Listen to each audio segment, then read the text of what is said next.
You already felt it before they ever did anything. That's the part no one talks about. The betrayal that hurt you the most wasn't a surprise.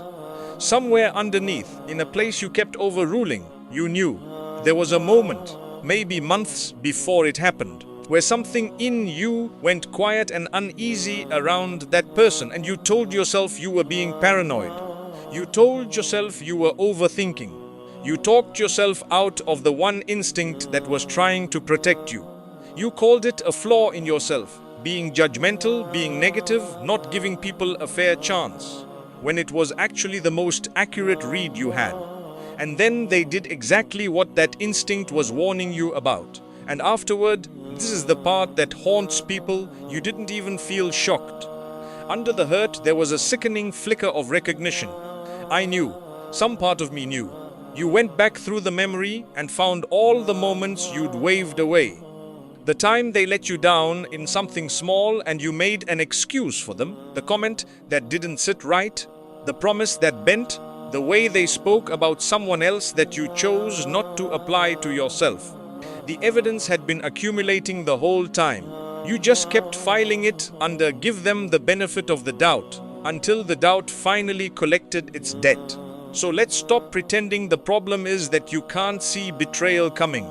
You can. The problem is that you keep arguing with what you see.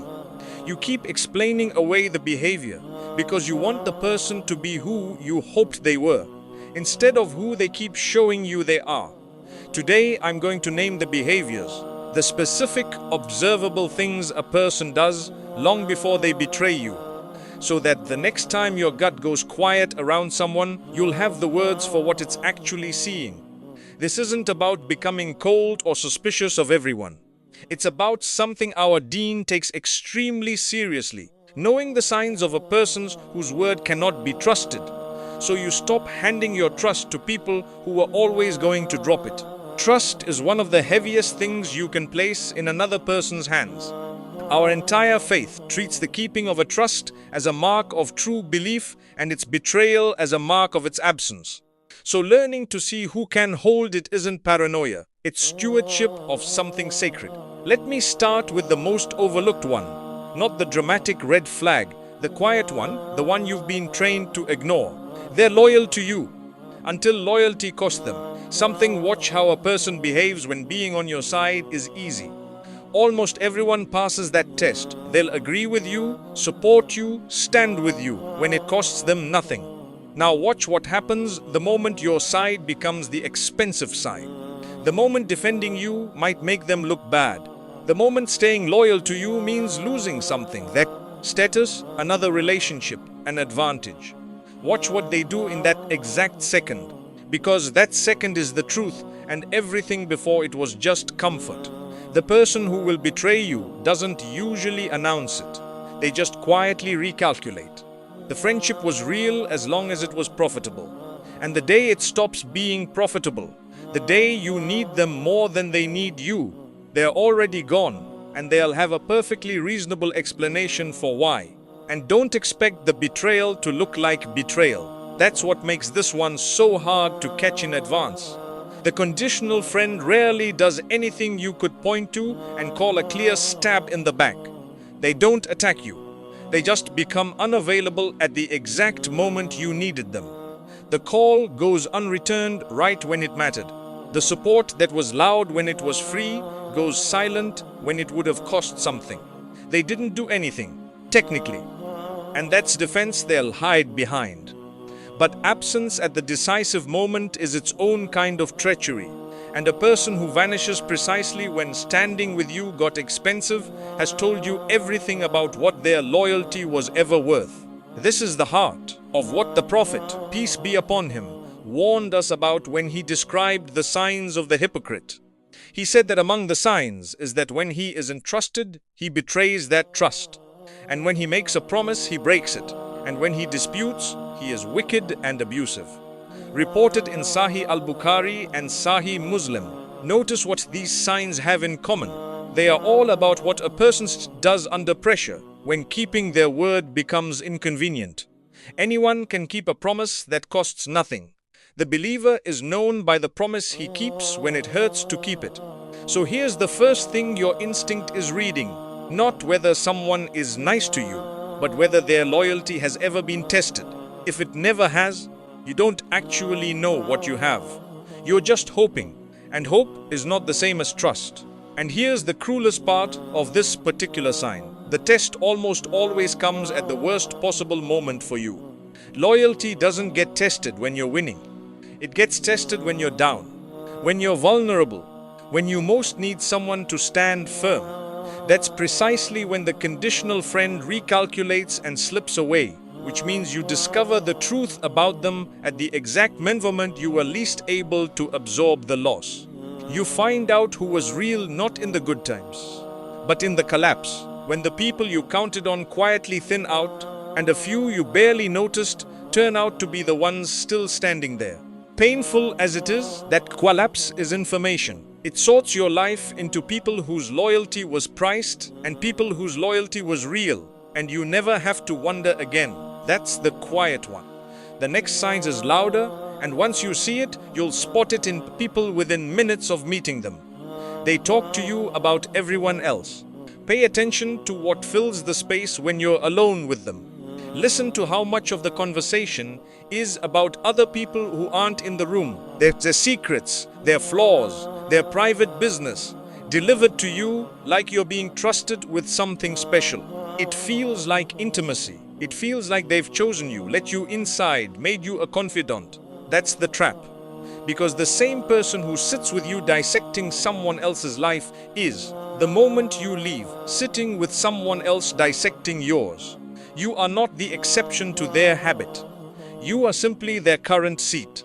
The Prophet, peace be upon him, was unambiguous about the danger of the person who carries words between people. He warned that the one who goes around spreading tales, lighting fires from one relationship to the next, will face severe consequence, that such a person will not enter paradise. Reported in Sahih al-Bukhari and Sahih Muslim. Think about how serious that is. We treat gossip as light entertainment. He treated the habitual tale carrier as someone in spiritual danger. Because a mouth that betrays others' trust as a hobby has already shown you exactly what it will do with yours. And here is the precise mistake people make. They enjoy the access. They like being the one who's in the know, the one others confide in. So they keep that person close, flattered by the trust, never once doing the simple math. A person who cannot keep someone else's secret will not keep mine. The betrayal isn't a possibility with this kind of person. It's a certainty. It's just waiting for you to step out of the room. So when someone makes you feel special by handing you everyone else's private business, understand what you're really watching. You're watching a preview of how they'll talk about you. Don't be flattered, be warned. And notice the small detail that gives them away completely. How they talk about the people they claim to love. Listen to how this person speaks about their closest friend, their family, the people they are supposedly devoted to, when those people aren't around.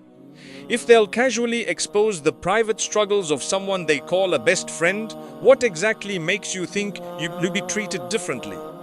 You won't be.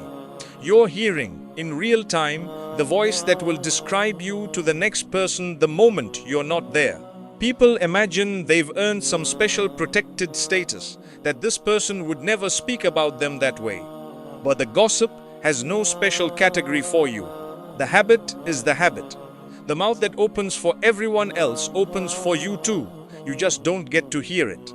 Now we move past behavior you can hear, into something harder to catch, because the next sign hides inside compliments. Their praise has a strange aftertaste. There's a kind of person whose compliments don't quite land right.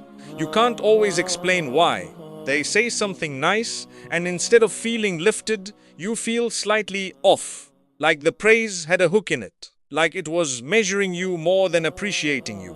Learn to trust that feeling, because what you're sensing is real. Genuine goodwill feels warm and wants nothing. But there's a praise that comes from a different place. Praise that's studying you, flattering you to get closer, building a version of you in your own head so that you'll lower your guard.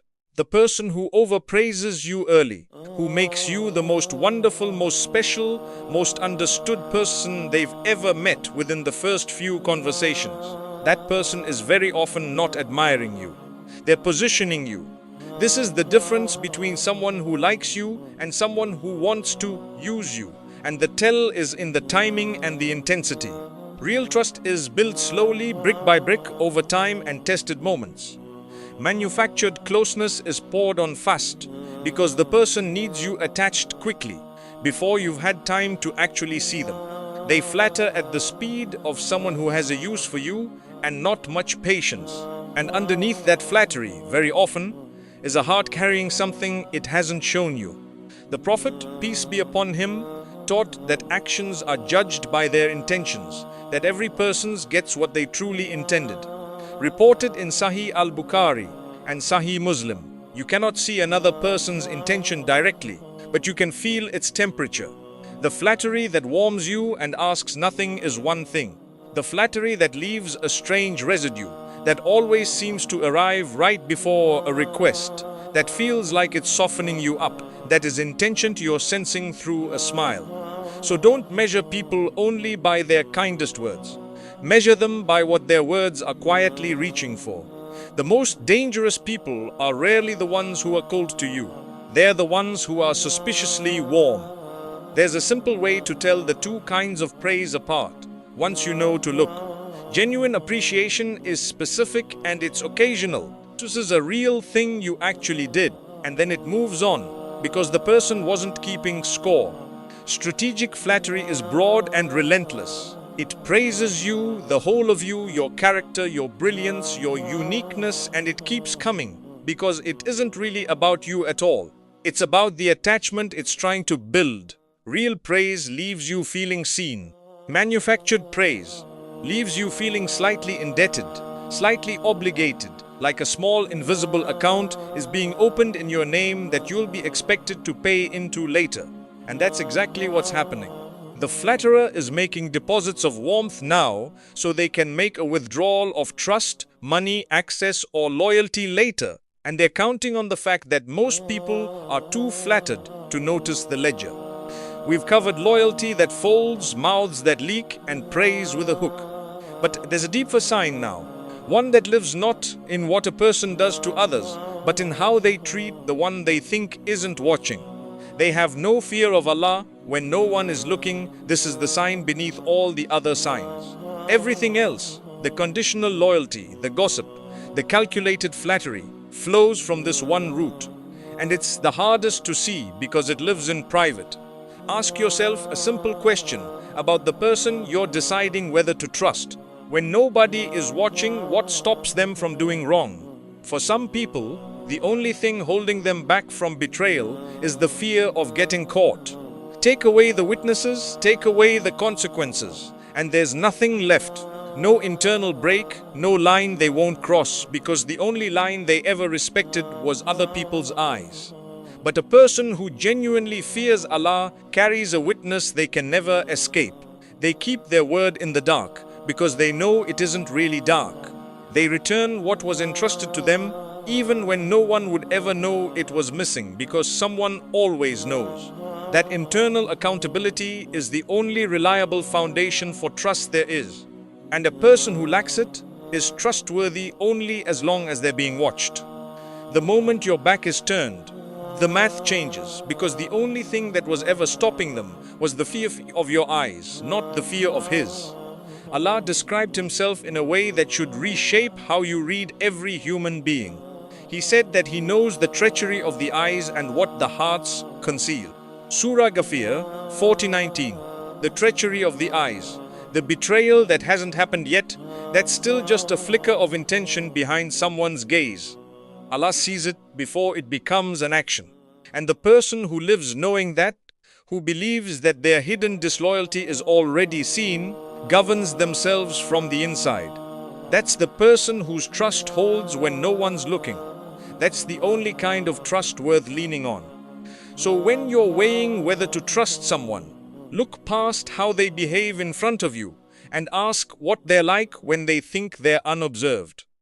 How do they treat the waiter, the worker, the person who can do nothing for them? What do they do with a mistake in their favor that no one noticed? Do they cut corners when the corner cutting is invisible?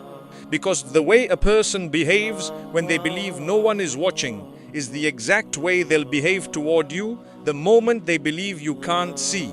This is also why a person's relationship with Allah tells you more about whether to trust them than almost anything they say to your face. Not the performance of religion. Anyone can perform. The private practice. The person who quietly stands in prayer when no one's keeping count, who is honest in the small transaction no one would ever audit, who keeps a promise that cost them and that no one would have known they broke. That person has installed a witness inside themselves that doesn't switch off when you leave the room. Their trustworthiness isn't dependent on your supervision. And that's the rarest and most valuable thing you can find in another human being. Someone who is the same person in the dark as they are in the light. Find that, and you've found someone whose word means something. Miss it, and all the charm in the world is just a nicer surface on a foundation that will give way the moment it's convenient. And this leads to the deepest layer of all, the one that explains why you keep getting betrayed by people you knew you shouldn't trust. The real reason you keep getting hurt. Here's the uncomfortable truth this whole video has been circling toward. In most betrayals, the signs were there. You saw them. Your instinct flagged them. And you betrayed yourself first by overruling what you knew. Why do we do that? Why do we keep extending trust to people who've already shown us in a dozen small ways that they can't hold it? Sometimes it's loneliness. We're so afraid of being alone that we accept a counterfeit connection over an honest solitude. Sometimes it's hope. We've decided who we want this person to be, and we keep paying for that fantasy long after reality sent the bill. Sometimes it's our own ego. We don't want to admit we misjudged someone, so we keep doubling down to protect our pride instead of our peace. And sometimes it's simply that we were never taught that walking away is allowed, that protecting your trust is not a sin, that distance is not cruelty, that you are permitted to close a door Allah has been trying to close for you. And there's one more reason, maybe the most common of all. We mistake our own good heart for a reliable lie detector. Sincere people tend to assume others are sincere. The person who would never betray a friend genuinely struggles to imagine that someone smiling at them is calculating. So they project their own loyalty onto people who don't have it, and they get blindsided, not because they're foolish, but because they're decent, and decency has a blind spot shaped exactly like its own goodness. If that's you, understand this clearly. Your kindness is not the problem, and you should never trade it away. But kindness without discernment is just an open door, and not everyone who walks through it came to be your friend. You can keep the warm heart. You just have to put a wise mind on guard in front of it. The believer is given a beautiful piece of guidance for exactly this. The Prophet, peace be upon him, taught that a believer is not stung from the same hole twice.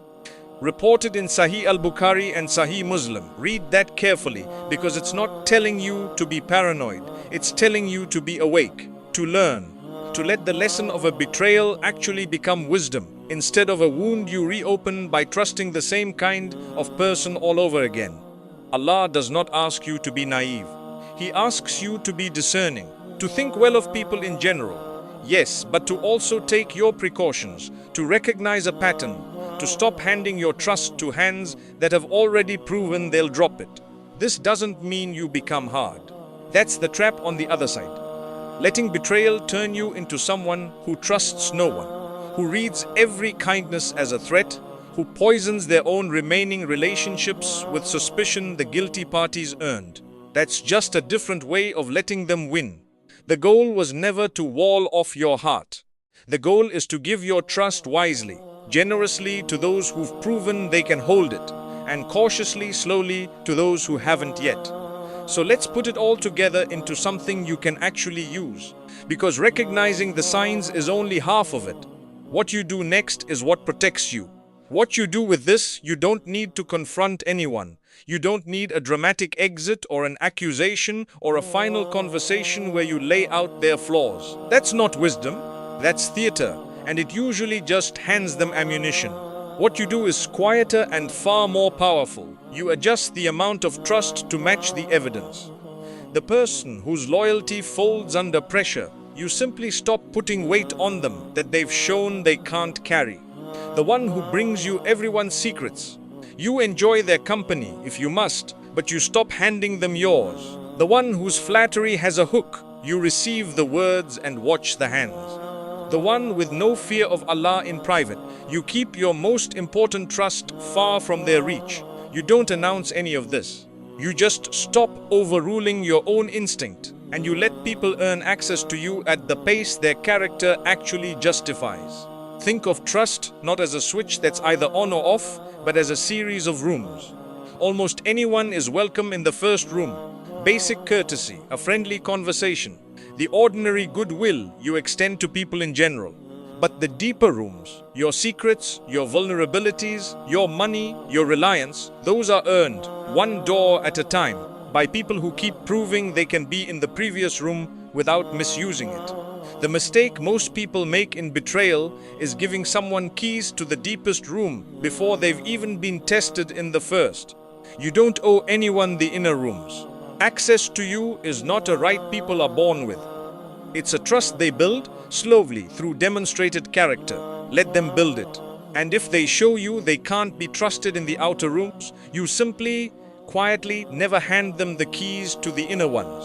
And here is the part that should bring you some peace after all this talk of betrayal. The believer's ultimate trust was never meant to rest on people in the first place. People are people. The best of them will still fail you sometimes. Not from malice, but from being human. The only trust that has never once been broken, the only one who has never betrayed a single soul who relied on Him, is Allah. When you put your deepest reliance there, when He is your foundation and people are only the walls, then a person's betrayal can bruise you, but it can never destroy you, because the thing you were truly standing on was never in their hands to begin with. That's the freedom in all of this. You're not learning to read the signs of betrayal so you can live in fear of everyone. You're learning to read them so you can place your trust accurately. Light trust on people, who will sometimes drop it, and full trust on Allah, who never will. The person who lives that way is impossible to truly betray. They can be disappointed, but they cannot be broken, because the ground beneath them was never a human being who could walk away. So the next time your instinct goes quiet around someone, the next time something in you tenses up and you feel that familiar urge to explain it away, don't. Listen to it. That unease is not paranoia. It's the discernment Allah placed in you, doing exactly the job it was made for. You were never bad at seeing people. You were just too quick to argue with what you saw. Stop arguing. Start trusting the part of you that was right all along. If this named something you've felt but couldn't put into words, if you recognized a person while you were listening, then subscribe. Because this just exists to give you the clarity to protect your heart without hardening it. Share this with someone who keeps getting hurt by the same kind of person and can't see why. And tell me honestly in the comments, which of these signs have you ignored before? And what did it end up costing you? May Allah surround you with people worthy of your trust, give you the wisdom to recognize the ones who aren't, and keep your heart anchored to the only one who will never let it fall.